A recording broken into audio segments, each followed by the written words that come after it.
बलरामपुर जिला कांग्रेस अध्यक्ष हरिहर यादव कुसमी पहुंचे, जहां उनका कांग्रेस कार्यकर्ताओं ने भव्य स्वागत किया। वहीं मीडिया से चर्चा करते हुए भाजपा सरकार पर जमकर हमला बोला। कुसमी पहुंचे जिला कांग्रेस अध्यक्ष हरिहर यादव ने मीडिया से चर्चा करते हुए राज्य और केंद्र की भाजपा सरकार पर जमकर निशाना साधा। जिला अध्यक्ष ने बताया कि जहां बढ़ती महंगाई से आम जनता त्रस्त है, वहीं फसलों का उचित दाम नहीं मिलने से किसानों में नाराजगी है। जिलाध्यक्ष ने कहा, छत्तीसगढ़ में नशाखोरी बढ़ रही है, लेकिन सरकार के द्वारा कोई ठोस कदम नहीं उठाए जा रहे, जिसके चलते उन्होंने प्रदेश के गृह मंत्री से इस्तीफा देने की मांग की। बलरामपुर जिले का जिला स्तरीय पत्रकार वार्ता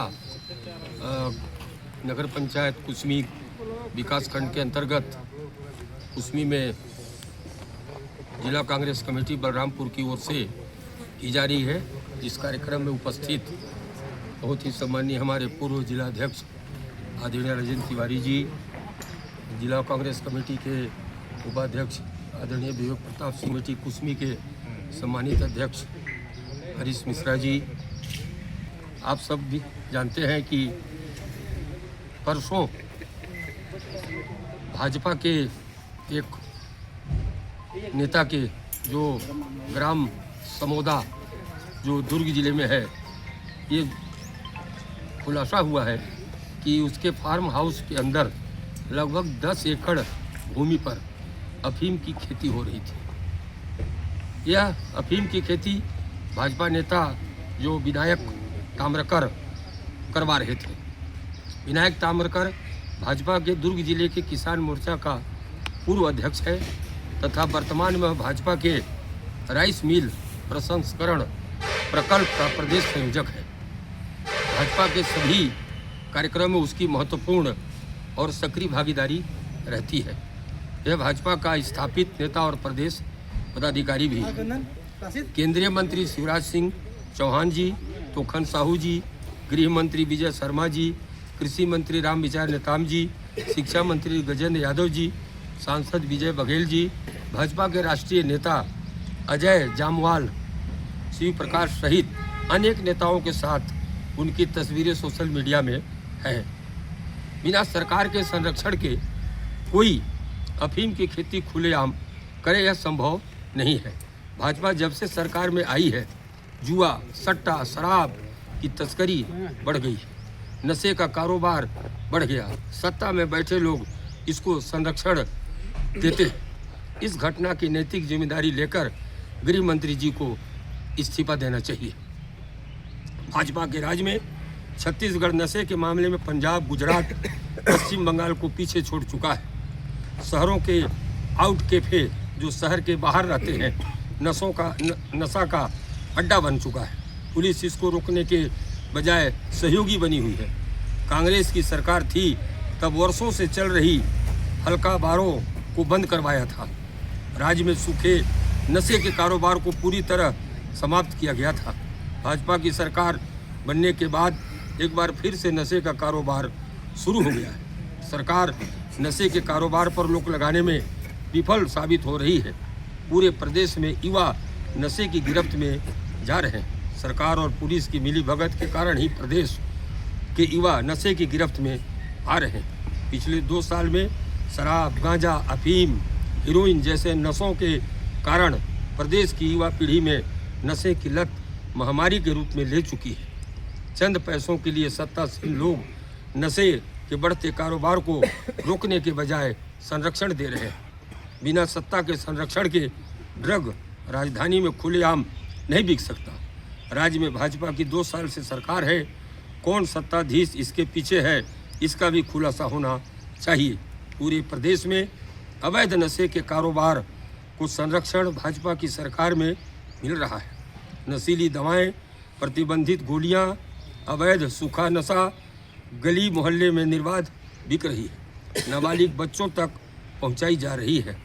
पिछले 13 महीना के दौरान 2599 प्रकरण नारकोटिक्स के दर्ज हुए, जो ज़्यादातर सोशल मीडिया के माध्यम से उजागर हुए। सरकार का इंटेलिजेंस और प्रशासन मौन है। कार्रवाई के नाम पर केवल लिपापोती हो रही है।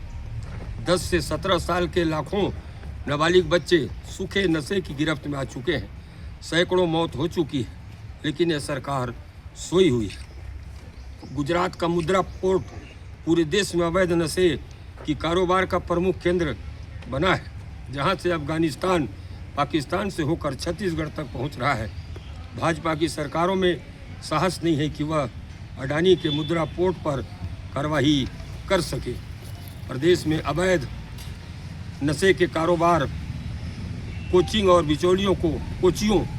बिचौलियों को संरक्षण देते भाजपाई अब अफीम की खेती तक उतर आए हैं। कमल खिलने का दावा करने वाले भाजपाई अफीम के पौधे उगाने लगे हैं। ड्रग पेडलरों पर कार्रवाई के नाम पर केवल टेरर फंडिंग वसूली जा रही है। नब्या मलिक और फर्जी आईबी अधिकारी के मामले में यह सरकार सैकड़ों ड्रग पेडलरों के नाम छुपा रही है।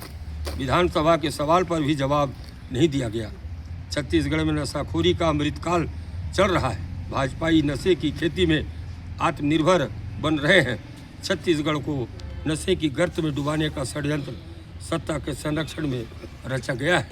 इसके अलावा आप सबों को पता है कि कल इस देश में एलपीजी का दाम जो रसोई गैस है उसका 60 रुपये इन्होंने महंगाई बढ़ाया है और कमर्शियल को भी इन लोगों ने 115 रुपया प्रति सिलेंडर बढ़ाया है।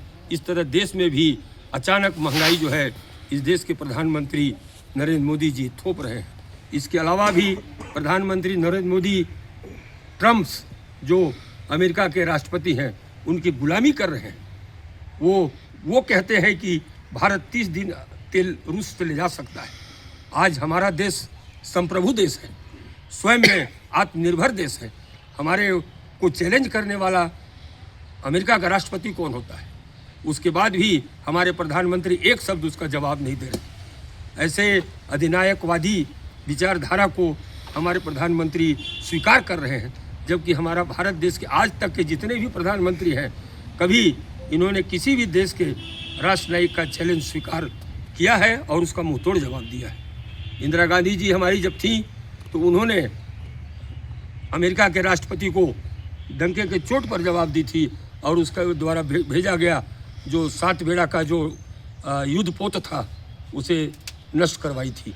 तो हमारे कांग्रेस के हमारे सभी लीडर्स जो पहले रहे हैं बहुत मजबूती से इस राष्ट्र की सम्मान को गौरव को बढ़ा के रखे थे। आज भारत के प्रधानमंत्री भारतीय जनता पार्टी के नरेंद्र मोदी जी हैं। इन्होंने देश में ऐसी हालत कर दी है कि देश महंगाई के बोझ में दब रहा है और दूसरे राष्ट्र का गुलामी करने को मजबूर करवा रहे हैं, देश की इज्जत मिटा रहे हैं। धन्यवाद। इसके अलावा और कोई प्रश्न करना हो तो हम लोग तैयार बैठे हैं। उसमें आपकी जांच कमेटी भी बनी थी, उसमें कमेटी में अभी तक जांच में क्या आपका रिजल्ट आया?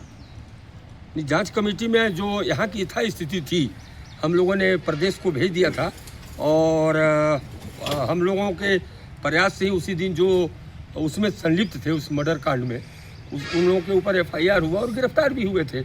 इसके अलावा जाके आप लोग तो नहीं किए हैं अभी तक कुछ इस टाइप का जांच?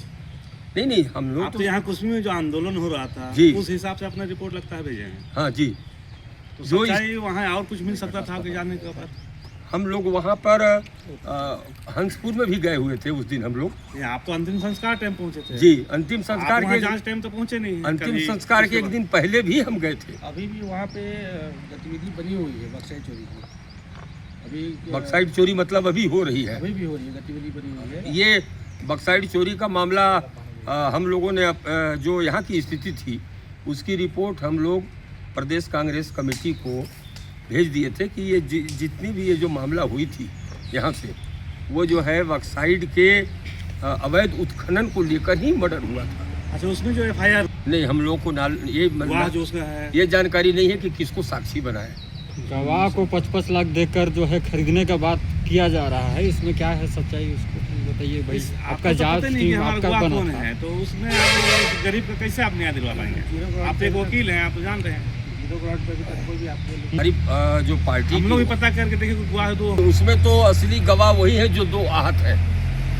चश्मदीद गवाह तो वही है, इससे बड़ा गवाह तो दुनिया में कोई हो ही नहीं सकता। बलरामपुर से जसीम खान की रिपोर्ट।